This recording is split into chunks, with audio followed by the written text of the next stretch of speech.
I said to myself, okay, if you want to live, find the way you're going to do it, find the way you're going to get well, and go for it. Like an arrow on a target, go for it, 100%.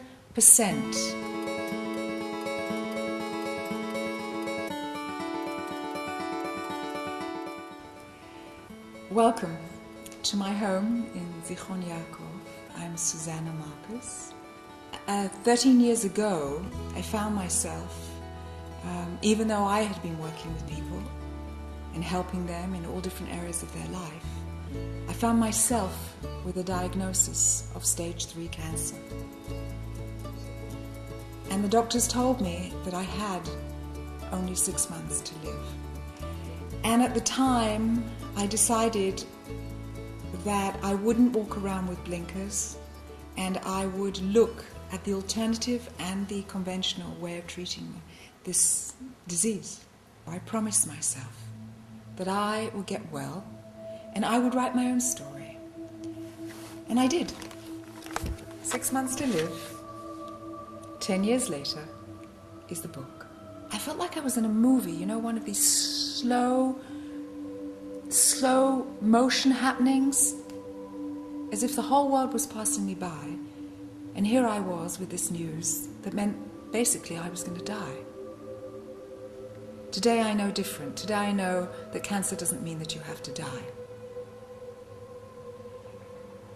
And today I know that the work I did at the time helped me to understand, in fact, what a gift it was to receive cancer. It was a kick in the butt from God, a wake-up call. And so I speak to people who today have cancer, and I speak to people who are well, and I say, do the work now. Wake up now so that you don't get sick. Look into your lives and see, where do you have conflict? Are you in a relationship that you truly feel happy and complete in? In your family, do you have family arguments that you take to heart and then don't talk to somebody for 20 years? In your work, are you happy with what you're doing? If you have this inner conflict inside of you, I believe eventually it brings illness. Personally, I went through an enormous amount of trauma. It took me time until I woke up. But I reckon those years worked on me. It wasn't about what somebody else had done, it was about my response, because I had to take responsibility. I really had to ask myself at the time the question, the most important question: do you want to live or do you want to die? Somewhere this thought had entered my mind, oh God, just take me, you know? It's too difficult, I can't cope with this. What happens is that energy follows thought. The way you think brings the reality that you see in your life. So that thought, that passing thought of, dear God, take me, he answered me. I said it was too much. I wanted out. Somewhere, I had been part of creating what happened to me, until I found myself one day waking up to the diagnosis of cancer. And when I got sick, I looked and I searched. I went to hear about conventional and non-conventional. And so I chose not to take the conventional route. And I remember that a lot of people around me were very worried. But my children trusted me, and they knew that I would take my path and I would go with what was right for me. And I knew that I had to give up the life I had before. And I put together a healing program for myself. And what I chose to do, finally, was to detoxify my mind and my body. I had to get rid of every thought of pain and anger that was there. Every trauma that I had carried had to be gotten rid of, and quickly. And I knew that. And even the diagnosis that the doctors gave me of 6 months to live, I had to get rid of that really quickly.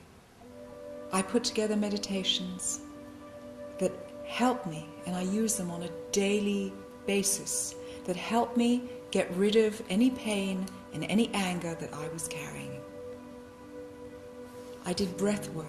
I walked on the hills here, and I cut out any and all stress.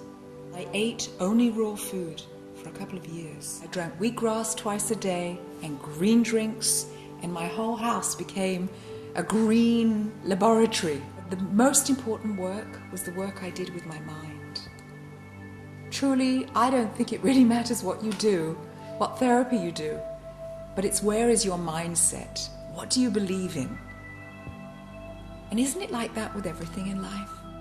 As I said, if you live in conflict, if you don't have peace inside of you, you bring yourself illness. And I sat in this chair daily, doing the visualizations and the meditations that I had created to get rid of these traumas. And by the end of about 2 months, when I looked at those things that had happened, they began to be, it was sort of like a bullet that had had the gunpowder taken out of it. It had still happened, but the impact wasn't there anymore. I didn't carry in my chest the anger and the pain. It was disappearing. And after 6 months, my tests were showing up normal. And I'm really happy to tell you it's 13 years down the line and I am completely well. I am completely healed. As far as myself, I knew I had to go on my path. And that's what I teach today. I teach people how to make change in their life. I teach people how to move on when they've got stuck. How to open up the blockages. They're actually energy blockages that happen. And how to open them up and move on. That's my work today, to inspire people. Because I know I've been there.